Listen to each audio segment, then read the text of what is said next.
at clouds, but here it's actually sunny, so I guess I went to the right spot today.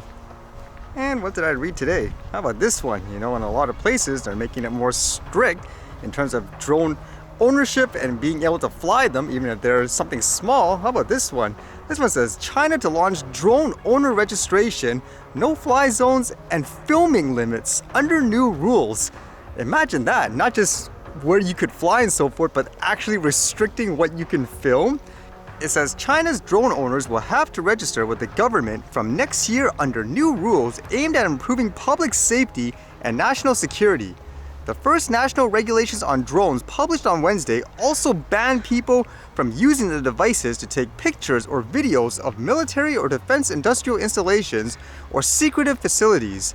Drones cannot be used to gather and publish state secrets or unlawfully transfer information outside mainland China. The interim regulations for managing uncrewed aerial vehicle flights also bans non-Chinese drones and pilots who are not Chinese nationals from using the vehicles for surveying land. So how's that, huh? I can kind of see the angle when it comes to, let's just say, a military complex, but when you say land surveying for non-Chinese nationals, it just sounds like it's so broad. You could be a tourist, for example, capturing maybe the farmland of the area that you're around. So how would that actually relate to this? Is it just a way to control information in general? Because whenever people or officials, for example, say it's for your safety and all that, it just doesn't seem like the case when you think about it overall.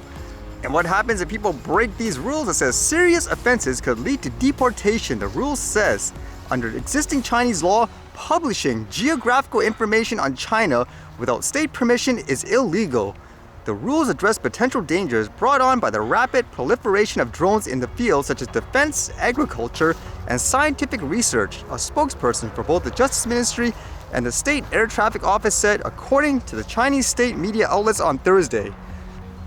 Funny enough though, I actually expect these types of regulations to be in place in a country that's predominantly communist, for example. But it makes you think how in a lot of countries they say they're democratic and all that. It sounds like they're going towards the same path. So would you actually stop them in your home country, for example, from going this route? Or would you say that's just the way it's going to be and you'll accept it because it's for your safety, for example, which is kind of the key word that many people use. This will be interesting too, because with that thought on how there's a lot of geopolitical conflict with things like drones, for example, where in places like the US, they want to ban Chinese-made drones for government use. In this case, they're actually going to target just regular people. Like, again, like what they say there, if you're not a Chinese national. So it makes you wonder, is everyone just going to ban each other? And it might come down to one of those situations, kind of like how I said with the TikTok, where places like the US, they're saying they want to ban them, and there's people arguing, you can't do that, for example. And in my mind, I'm thinking, if you're someone from China, you really have nothing to say because they ban almost everything, such as a YouTube and all that. So it makes me wonder if this will be the same situation, where if you're someone that says don't ban this and that product, let's just say DJI, for example, or even Autel, you won't actually have an argument. Otherwise, you'll sound like a hypocrite if you agree with this. So it'll be interesting to see how this all turns out. And still on the topic of drones, how about this one, where I guess in Taiwan they say they're actually going to use armed drones. This one says Taiwan plans to blow up invading Chinese PLA troops with recon drones turned into bombing machines. Taiwan will equip its close-range tactical reconnaissance rotor drones with a laser targeting system and ammunition drums. This could help them combat the Chinese People's Liberation Army during a conflict. Based on the reports about the project and a description of the drone's capabilities, it can be concluded that the unmanned aerial vehicle will come in handy while repelling amphibious landing operations of PLA troops on Taiwanese beaches. If the war escalates, the drones can be used in the ensuing urban combat in Taiwan's cities between the Republic of China ground forces and the People's Republic of China's PLA. So imagine that, lasers and bombs and so forth. And they spent a lot of money. As it says here, the military had ordered 50 tactical drones worth $25.1 million US from the government-funded National Chongshan Institute of Science and Technology, the island's top weapon builder. Well, let's see how this escalates. That's been going on for a while.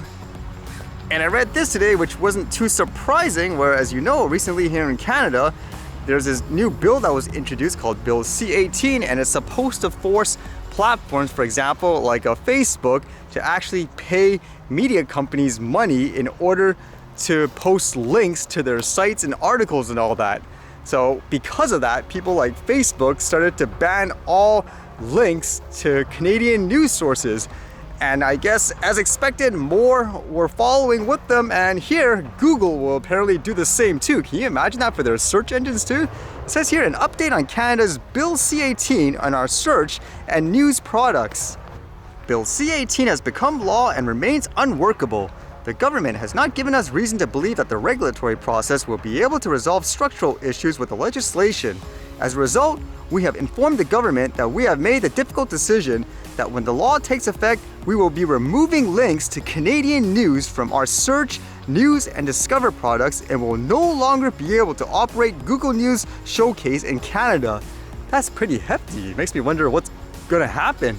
Is that the government of Canada has enacted a new law called Bill C-18 requiring 2 companies to pay for simply showing links to news, something that everyone else does for free. The unprecedented decision to put a price on links, saying here a so-called link tax, creates uncertainty for our products and exposes us to uncapped financial liability simply for facilitating Canadians' access to news from Canadian publishers.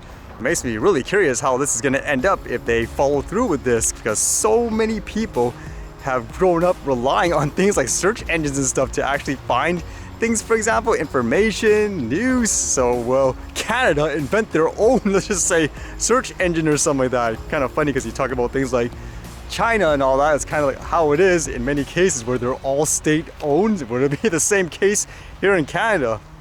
I know there's jokes here, it's already like that because a lot of the media sources they say are funded by governments and all that, but still, this is a huge change. Let's see if it actually sticks.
Alright, see you guys later.